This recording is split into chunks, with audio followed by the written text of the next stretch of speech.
Hello there, happy Wednesday friends. This is Cassie and welcome back to my YouTube channel and blog. Today we are having a blog hop for the Brutus Monroe inspiration team and our challenge was sequins. And I don't know if you know this, but Brutus Monroe has these new sequins out and they are called Prism sequins.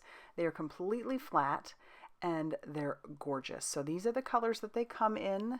They come in this raspberry, this orange, this yellow gold, green, purple, and then galaxy black. I just think that they are so pretty.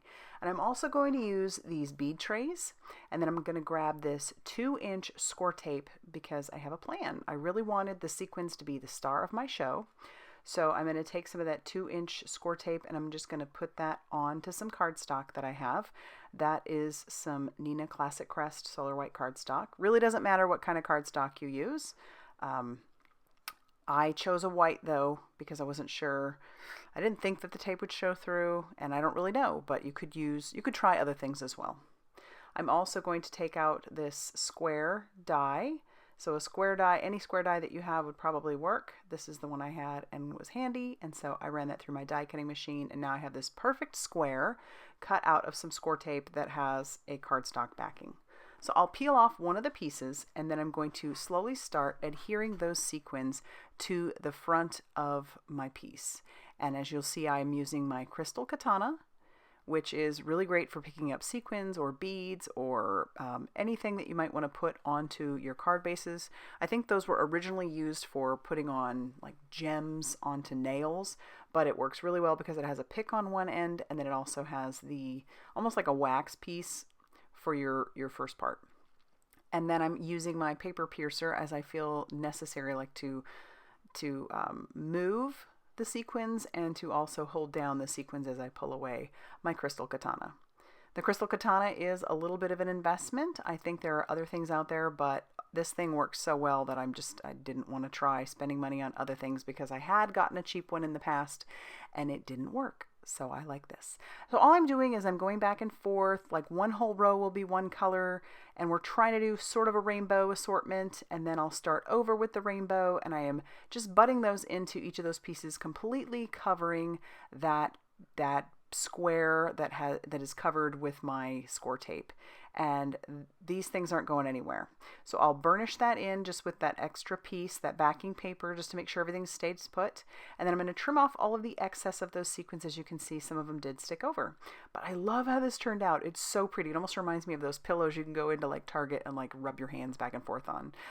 You can't do it on this, but I love those sequins and how they just catch the light. They're so pretty. And the bead trays worked so well for the sequins because they kept everything where they were supposed to be, easy to get to, and then they're very easy to just pour everything right back into my little sequin containers. And I'll have those sequin containers listed down below as well. I don't remember exactly what they're called, but yeah, those are easy enough to get. I decided I wanted to keep things fairly simple, so my card base is some whitewash cardstock. This is fairly new to Brutus Monroe, and it's white, but it's gorgeous. It's my new favorite. It has almost like these speckles in it, and I love it.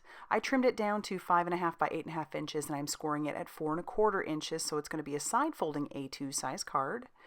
And then, like I said, I'm just going to keep this simple. I wanted the sequins to be the star of the show. I grabbed my sentiment from Super Sentimental. This is probably one of my absolute faves of their sentiments. It's happy birthday. It's super plain and simple, and it works so well for so many types of birthday cards. And it's very well loved and used. So I'm putting this into my Misty. I'm going to ink that up with my Raven Detail ink. And then I'm going to stamp that down a couple times, just making sure that I have a good crisp stamped image. And I thought about adhering this right to the front using some liquid glue, but then I was like, no, let's add a little bit to it. So I'm going to grab the Brutus Monroe foam tape. I'm running out, as you can tell.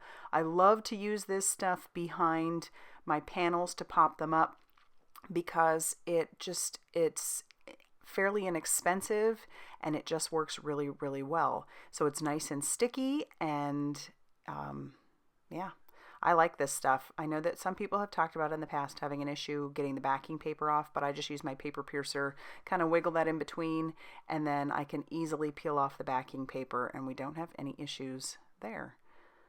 And then I will adhere that down to the front of my card. I didn't do anything to the inside but you could. And then that is actually going to finish off our card. Love how simple that one was. You could do this, you know, leaving it all one color or just a couple colors, but it was so fun. And as I said, this is a part of a blog hop, so the rest of the inspiration team will have made things using the sequins, and I'm sure you would love to go check those out. So I'll have my blog linked down below so you can go check that out. If you liked this video, please hit the like button and subscribe if you haven't already done so, and I will see you very soon in the next video. Bye guys.